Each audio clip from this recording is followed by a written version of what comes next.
Findling with Findling Law and the DivorceGuy.com website and blog. I'd like to welcome you to this video webinar on property division in Michigan divorce. I firmly believe that clients are entitled to know not only how their divorce is going to end up, but why. That is, what does the Michigan law provide? And it's important to understand this is a very complicated area of the law. I'm going to do my best to try to keep it simple, but at the same time, I don't want to leave out anything that's important. So there's going to be a fine balance here between maybe not enough information or too much information, and I'm leaning towards too much information. So hopefully that provides you comfort. It's our goal to help you navigate your situation. Let's get started. There are 4 topics that we're going to discuss in this webinar. The first is really defining what property is in the context of a Michigan divorce. What property do we divide? How do we divide it? And what are some good negotiation strategies to help you maximize your estate? Let's take a closer look at the first question. What is property? In the context of a Michigan divorce, the answer to the question, what is property, is virtually everything. Anything with a positive or negative value, that is an asset or a liability. Now we separate real property, that is land, like the marital home, from personal property, which is everything else, whether it's a vehicle, a brokerage account, stock account, household furniture, furnishings, appliances, that's personal property. We also add to this notion of property all of your liabilities, whether it's credit card debts, a mortgage, a personal loan, whatever the case may be. In the context of a Michigan divorce, we must first understand what there is to divide. That is, what property is there? And we do that during the course of discovery, which is the mechanism by which we exchange information and investigate the nature and the extent of an estate in a divorce. Because it's important to understand what there is to divide before you can talk about how we divide that. So in answering the second question, what property is divided in a divorce, I created this timeline, and you can see that we have the date of marriage and the date of divorce. Now, all property to the left of the date of marriage, that is prior to your marriage, with limited exceptions, we're going to call separate property. All property after the date of divorce, we're going to call separate property. And then, of course, the marital property is the property acquired during the marriage or by reason of the marriage, that is from the date of marriage to the date of divorce. As a general rule, separate property, that is property acquired prior to the date of marriage or after the date of divorce, is not divisible on divorce. And that's called the doctrine of non-evasion of separate property. Simply put, we do not divide, we exclude from the marital estate property acquired prior to the date of marriage or after the date of divorce. But there are exceptions to this rule. When examining the exceptions to the doctrine of non-evasion of separate property, it's important to understand that in the majority of circumstances, the exceptions will not apply. But there are some. And in providing you the exceptions, I also give you the source. For example, the first exception, premarital contribution or improvements by a spouse, you can see Michigan Compiled Laws 552.401. That provides the basis or the basis for the exception. Well, what does that exception mean?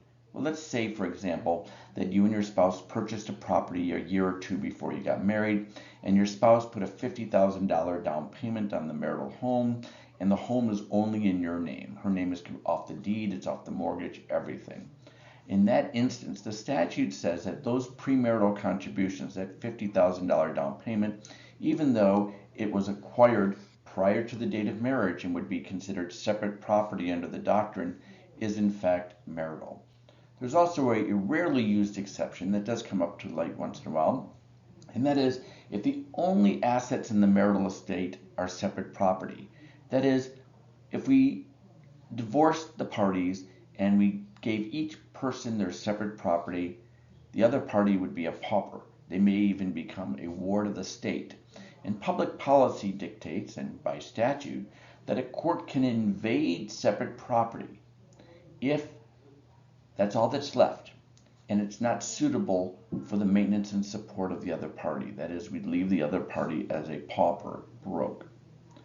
Sometimes property is earned during the marriage and received after the parties divorce.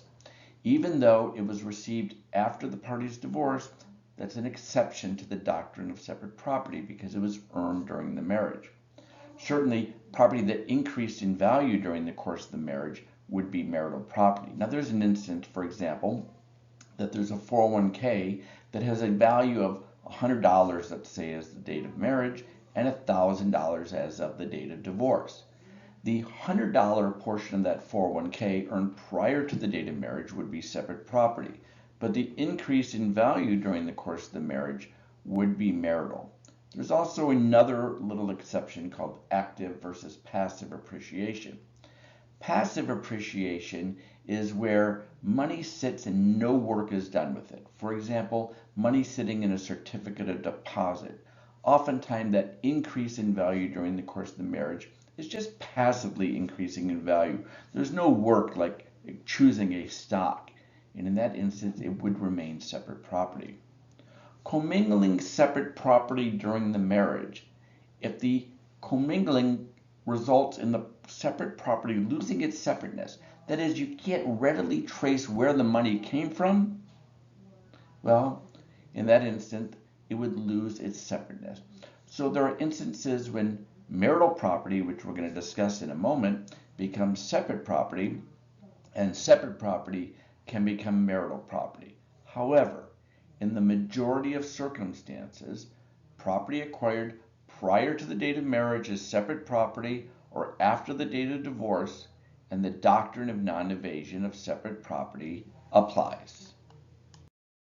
It should be clear by now that the opposite of separate property, that is property that is not divided in a divorce, is marital property, and there's a doctrine to divide marital property only. Now there are two cases that really define what is marital property. Leverick versus Leverick talks about property acquired during the course of the marriage. We take a look at the property as of the date of marriage and property as the date of divorce.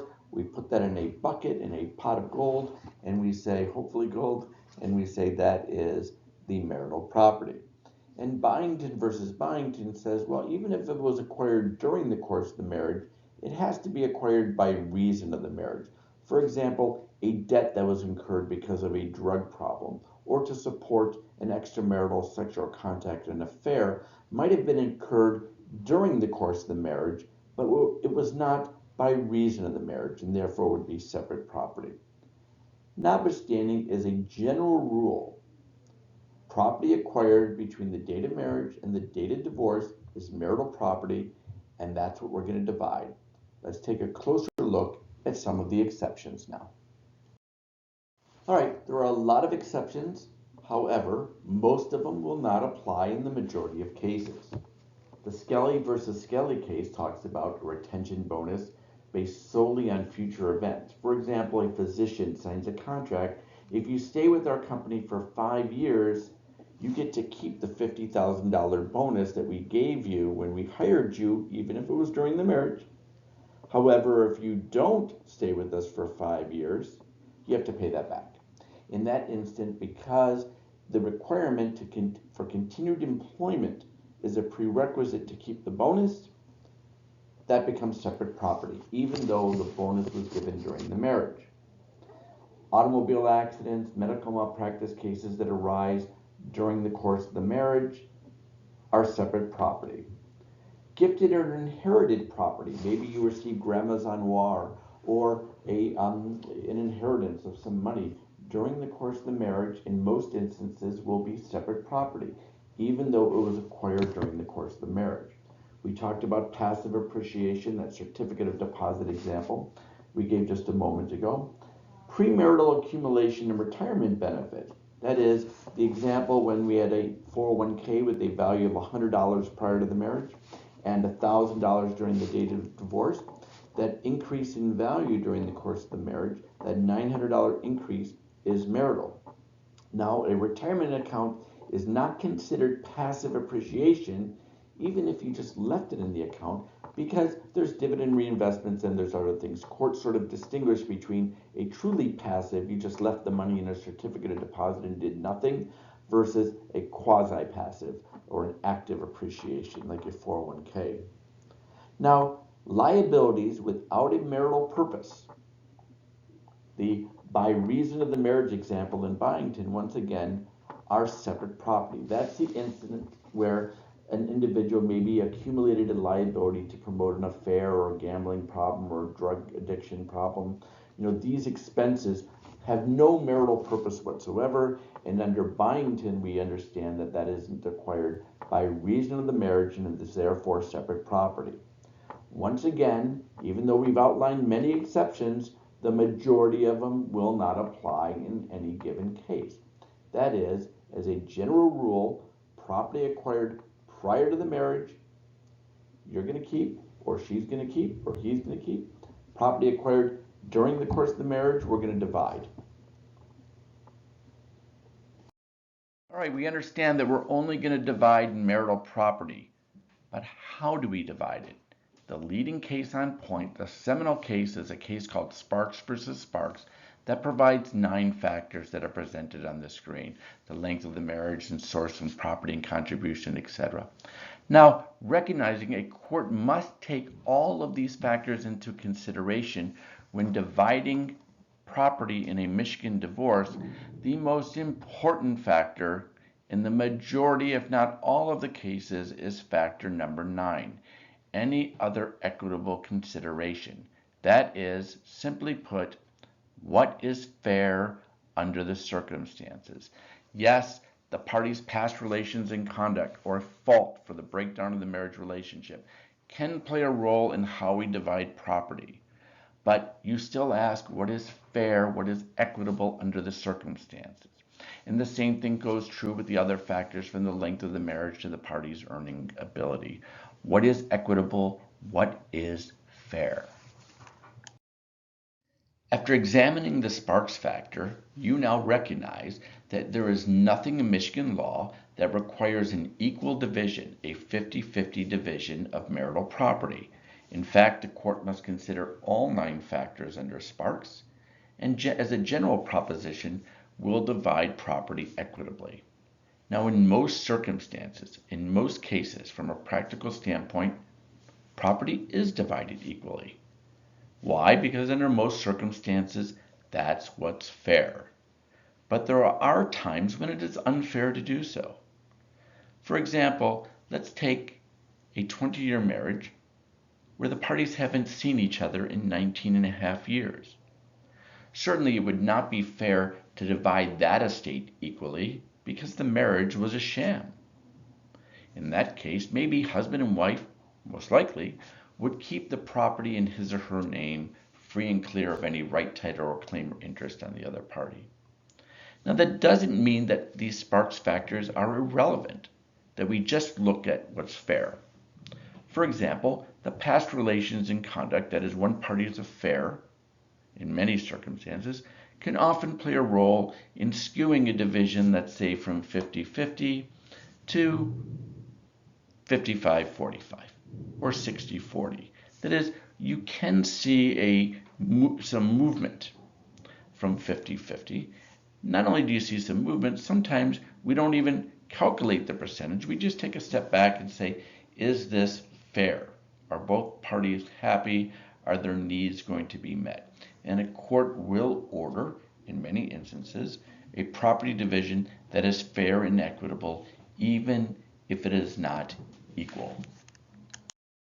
So a lawyer can make the difference, right? I mean, some of the things that we've learned and we can think about is whether you want to maximize or minimize the marital estate, that is, for your client's benefit, right? If the marital estate is larger, then it needs to be divided.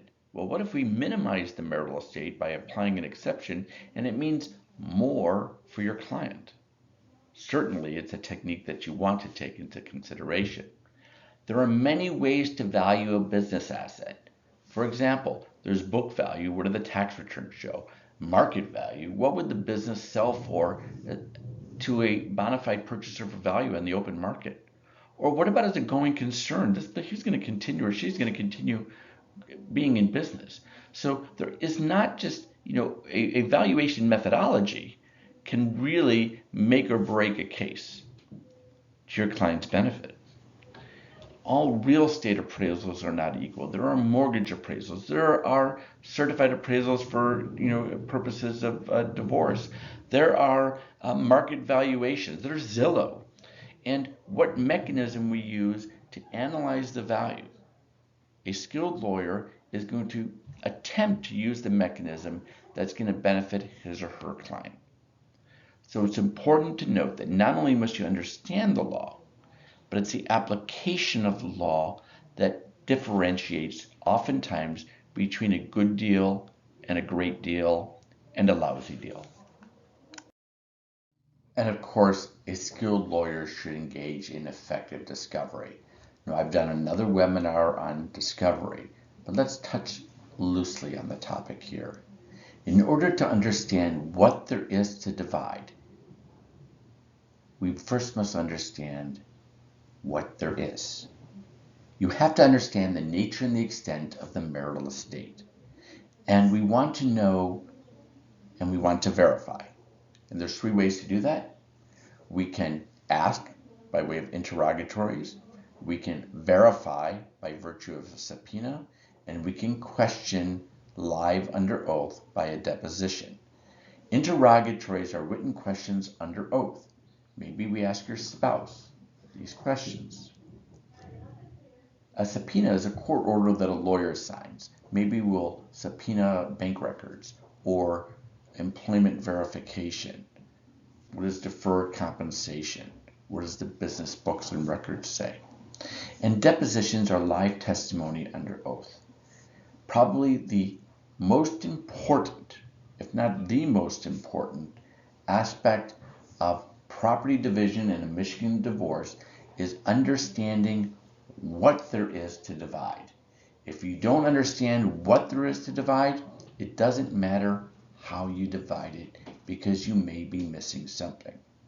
Now, certainly, if you're representing the primary wage earner and the other party does not ask, there's no obligation to tell.